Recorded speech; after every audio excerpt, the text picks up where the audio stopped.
my scrappy friends, welcome to my channel today, and I am joining Laura and Jessica for the Scraptember series that they are doing all month. They are doing something different every day and posting videos and scrappy stuff. So what fun thing to do. It's very reminiscent, or this was a time for me to reminisce about my video a day challenge that Megan and I did, and making me think of some fun ways to twist that up next time if we choose to do it. And so I'm excited for them because this will just be lots of fun and lots of people are joining them. So definitely check out their channels. I'll make sure I have their links below and their videos below. Crafty Meggie, so Megan, is also joining in today, and our theme for today is patterned paper. So I am cutting a whole bunch of pattern paper. I will say I did speed this up, though it doesn't feel like it was sped up. So probably just because it did take quite a while. And don't worry about my head. It looks weird, but I was actually dyeing it, and when you're waiting, why not cut strips of paper and glue them back? So what I'm essentially doing is taking the pattern that is on the paper already and recreating it, but in just the color blocks. So I am using the white spaces and the colored spaces. So I'm gonna cut the white part off, put it in between the two pieces, and just make sure I get it really nice and tight so that I have even sections of white in between. For the most part, I think this went pretty well. Like I said, I did fast forward this because this took a really long time, and who needs to sit here for 20 minutes watching me? Actually, probably not quite 20 minutes. I think it was closer to 10 minutes. Once I fast forward it, but it was still quite long, and I feel like this is quite long. I've only done one part and we're at 3 minutes. So yeah, I probably should have even made it faster, but that's okay. So I'm just going to keep doing this for all 3 strips. So there are 3 strips of this, this color. And I thought this would be a fun way to use pattern paper and make it feel like you're using different pieces, but you're still using only one sheet. So when I get up to this top part, which I just have that pattern paper that looks like some kind of like weird wood. So you can see now my hair is now fully colored and washed out. And so I'm going to go back to finishing this. I do, however, don't go all the way up that sheet because I really don't need to. And so this time, instead of cutting out one section at a time, I'm going to cut out both of them. And I'm going to figure out, do I want to, how do I want to put these? So how much space? So I am trying to use my ruler just a smidge so that I can try to get it even on both sides a little bit. It is kind of hard because I'm not using anything in the middle, and so I'm basically just using the strips as a guide. So I know that this probably is not perfect, but I think that also makes it fun as well.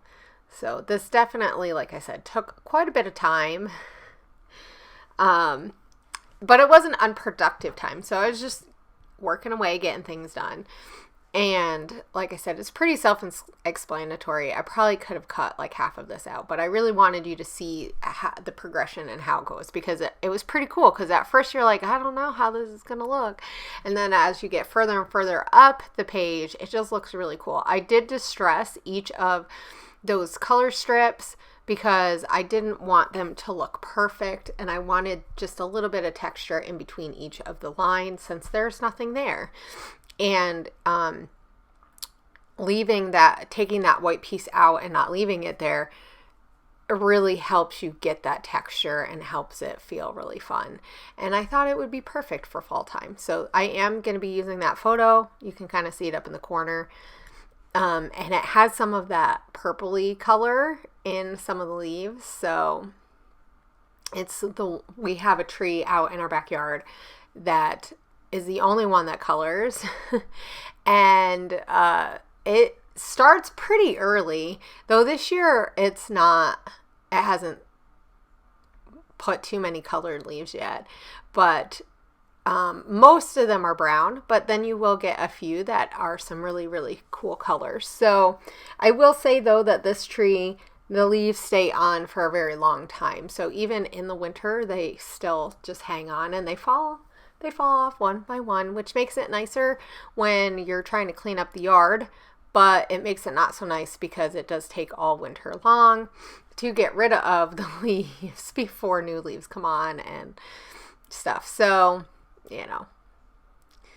but it's it gives me a little bit of that taste of a really colorful fall time, because growing up in upstate New York and true upstate, well, now I like to think that it's actually probably not even really true upstate. It's more middle state, the tri-state area of New York, Vermont, and I think Massachusetts is what they call the tri-state. But anyway, so I lived up near Albany, so it's kind of in the middle, and it is considered upstate, but it isn't, New York City upstate, and probably, like true upstate. Once you get up further, they probably don't think it's upstate either. So I did have to cut this middle one down a little bit, because otherwise it was going to fit in there, because I did leave some space on each end, and one end has a little bit more white space than the other, but that's okay. Now I will apologize because my video, actually it doesn't look too bad right now, but my video moved. So I really had to edit this differently. I don't feel like you can notice it too much right now, but at the beginning you could. So there will be a section where I change the cropped area a little bit more, so because I started going down even further. So this is one of those things that, as much as you've been doing videos for however long, if your thing moves a little and you're not paying attention, you just keep going and you realize when you're editing it. But it's all good. I rectified the situation. I was able to save it, as you can see, by cropping it, but I'm always afraid I'm going to lose too much of what I'm doing by cropping it. And I can tell that my thing was shooting out a little bit further, because the edge where my stapler is, that's not even correct English, where my staple is, it's not as flat. So anyway, first world problems of a YouTuber trying to get the right angle when I have to switch. It probably would be helpful if I used my phone, but I don't. So anyway, back to what I'm doing. So yes, so I cut that down a little bit, and I did make sure that I did opposite directions from the other two, so that it looks... Now I had a problem with this middle one a lot more, with it staying even on each side, and I think it was because those first few ones were quite small, and because I cut it down, I think that was probably part of it too. But it's okay, because you just keep going. You make it work, you move it, and when I get to this last one, I'm just going to cut the white part off. There's my cat stretching, because you got to stretch after sitting near the window checking out the birds and all the bugs and all that good stuff that she likes to look out in the window. So now I'm going to cut this a little bit and trim it down. I do leave a little bit of white, and I'm trying to figure out, I really want to use this wood grain, and so the whole thing is this concept of using lots of pattern paper. So I really wanted to think about that when I was doing this. And that was one thing in the back of my head. And when I picked, because you could pick whatever ones you wanted to play around with. So when I picked that I wanted to do pattern paper, I didn't think it was going to be really difficult. But then as I realized, see, there we go. My thing moved again. I think I hit it or something. Oh boy. Anyway, you can't really tell too bad. It's not too bad.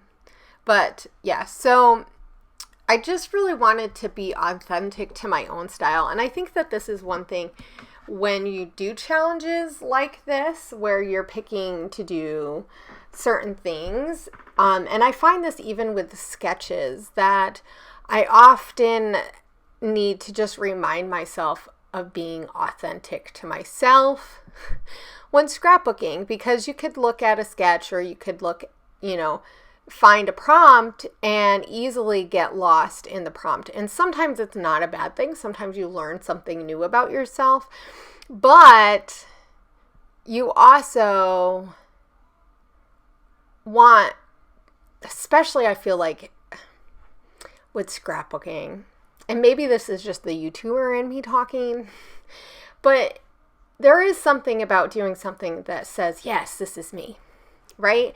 And that is one of my goals in how I approach things, if that makes sense.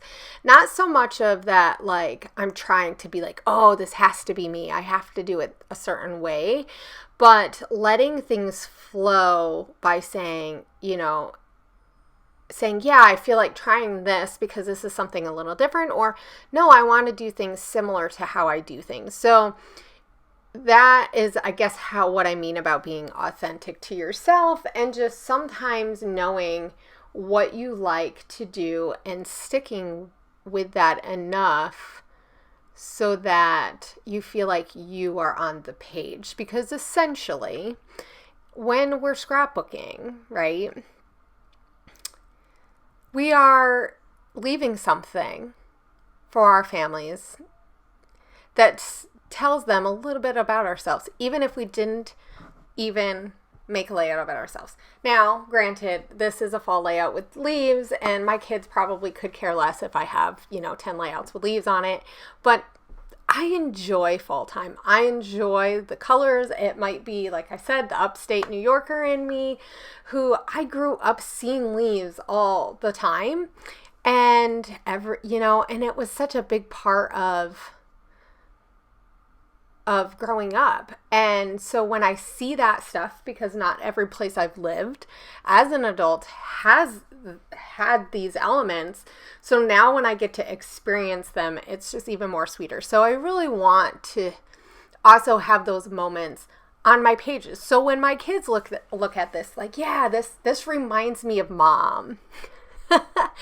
So that is really kind of how I'm approaching my layering, in the fact that, like, I actually don't use a lot of pattern papers all over the whole layout. So how could I do that? And so by distressing some of that pattern and just taking a sheet, but using the white page and taking that white space out so it actually looks like white space instead of just having these lines that are one-dimensional. Now it's a little bit more three-dimensional. But then I'm also adding some pattern papers, and now I'm going to head into adding a few die cuts. So I actually really don't layer with that many papers. I just use like two, because the one I flipped around. At first, I was not ever thinking that I was going to use that geometric pattern. It looks almost Native American or indigenous to North America, like some of those prints that you see in like Arizona, or even some South American patterns. I feel like you get that geometric pattern. But it worked really well with that background paper that reminds me of like some kind of tree bark or something, even though I think it's just like a stain on wood. But I will say this. I know I didn't say this at the beginning. I am using my September For the Love of Homemade Kits kit for this because it is chock full of fall stuff. So why not use it? Because I really have been wanting to scrap fall stuff. I've had a lot of, actually this year, I've scrapped a lot of fall colory feelings and whatever. Maybe it's just the season in my life right now. Things are different and evolving and changing and growing, and that happens in the fall time. Things that are dead fall. But it leaves room for growth later, right? So anyway, so yeah. So now I'm working on my title. And we only have a couple more minutes. I promise. I'm almost done yapping. So I'm not going to apologize for being me in my videos and talking up a storm, but I did kind of want to share a little bit of my thoughts behind why I actually did the layering that I did, because it actually isn't as much as some other papers or layouts that I did, but I added so much with that one pattern that I just wanted a little bit, but I still wanted it to feel like that. So that's why taking one pattern and cutting it and layering it in two places really kind of makes it feel like there's more when there isn't. And so yeah, so my title is Hello Autumn Days. I really love using all these multiple colors. It just really makes it fun. So I wanted to use that chipboard heart. I think those are, gosh, they look like Dear Lizzie, but I don't think they are. I think they might be One Canoe too. So I thought about using that other piece. I did go and search for like a block to do some journaling because I wanted just a space for some journaling that I could put on that busy pattern, because it is busy, not overly busy, but it is busy. And so I mean, yes, I could have wrote in the lines and did my journaling that way, and that would have looked cool too. But I really wanted a space that you could actually see the journaling. You didn't have to like do weird looking things. And so I do add some of these other heart stickers from One Canoe too. I add this blue sticker because it's going to match with that title, because there's only a little bit of that navy type blue. And I wished I had navy blue enameled dots, but I didn't really. Or I only had a couple. So I kind of just had to use what I had. But here is my layout. I really enjoyed this. This was super fun. So definitely check out the links for Jessica and Laura and Megan and see what they do with pattern papers. I'll see you guys later and have a great scrappy week. Bye.